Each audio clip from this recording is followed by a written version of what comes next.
Joining us now from the fancy new camera at Hillary Clinton's Brooklyn headquarters, her national campaign spokesperson, Press Secretary Fallon, who is going to be trying to turn this entire exchange into a victory lap on the parts of today's hearing that he liked. But I'm going to try to head that off, Brian, by asking you first about something that happened at the very end of the hearing when James Comey was asked if there was an investigation now into the Clinton Foundation, separate from the concluded email investigation, and he wouldn't answer. Do you have any reason to believe that there is an ongoing investigation by the FBI and the Justice Department into the Clinton Foundation? I personally have no knowledge to that effect, and as someone that used to work at the Justice Department, I can tell you that the normal practice is to not answer that question one way or the other, regardless of whether there is actually an investigation or not. So a no comment in that situation doesn't really tell you anything. Brian, you've had this hearing today.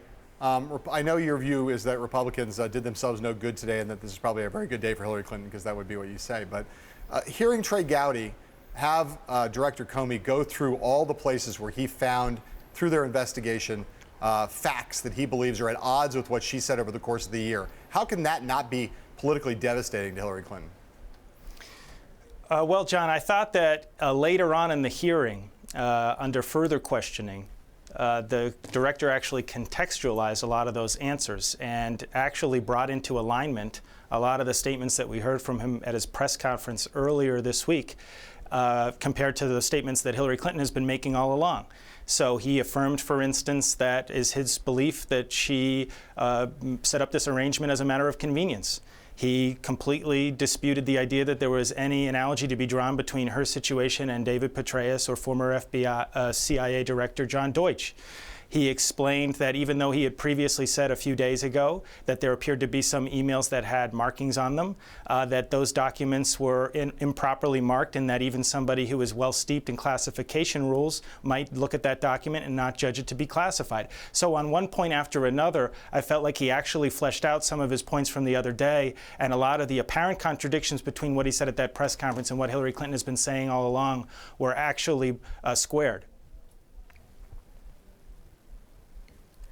Brian, so again, let me come back to some of the things that where there are an awful lot of things, though, that were those contradictions, not contradictions, where there's still what the committee found or what the FBI found and what Secretary Clinton has claimed for a long time, that all the emails were turned over, that although on the classification markings, you're right that there was some clarification brought to bear there, but he still claims that dozens upon dozens of what should have been classified emails were sent and received by the secretary. How do you deal with, again, what's clearly going to be a sustained assault by Republicans, Donald Trump, and now campaign ads featuring the director saying she didn't tell the truth on repeated occasions?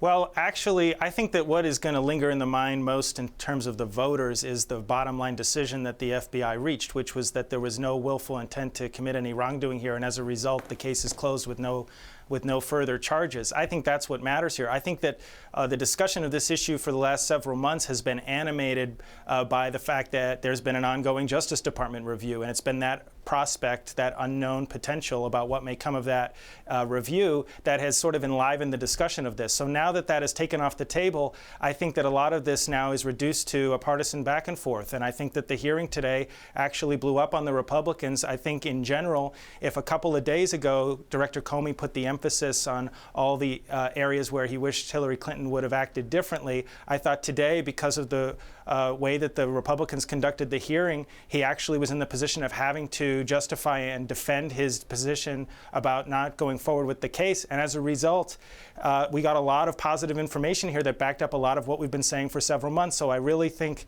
that they blew this opportunity. And I think that to the extent that Republicans continue to try to keep the focus on this, I think that voters just won't go for it, because the bottom line is that this case is closed as far as the career officials at the Justice Department are concerned. Brian, let me ask you about one thing which seems to be a discrepancy. I'm sure you can clear it up. Your camp suggested that in order to make sure that FOIA was completely complied with and public record completeness, that Hillary Clinton had her lawyers read through all of her 60,000 emails, meticulously dividing them from the personal, from the governmental, and the business ones, and that all the business ones were turned over. Comey says they didn't read them. They looked at the headers and they did word searches. Is Comey right, and did the campaign misrepresent how complete that search was? I think the search was pretty darn complete. In addition to looking at headers and doing keyword searches for a wide range of terms that would capture any work-related correspondence, they did read a large number of them. But Brian, I'm sorry, the proof is in the pudding. Reading a large number of them is not the same as reading all of them. And according to the FBI, they missed a lot which weren't handed over, meaning the record wasn't complete. Yeah, but I think that what the director said a couple days ago and affirmed again today was that there was no evidence that there was any deliberate effort or willful effort to conceal anything or hold back any emails. It's not a matter of trying to conceal. It's a matter of a responsibility to the public to leave behind a complete record. She chose not to do that when she left the department. When she did it belatedly, again, are you challenging? I don't think you're challenging the director's account, which is contrary to what you said. I'm not challenging the director's account. So you acknowledge that it was not done as completely as you all represented previously, and it was done incompletely, right? I wouldn't say that it was an incomplete review. I think that it was a very extensive, exhaustive search that consumed weeks on the part of some of these lawyers. And if you think about what they ended up turning over, more than 55,000 pages, all having to be printed out, this was a very exacting process. But I'm not challenging the director's comments on that, Mark. They did a fine job, but an incomplete job, and short of what they were responsible for, and short of what you all represented, I'm happy to say as we conclude.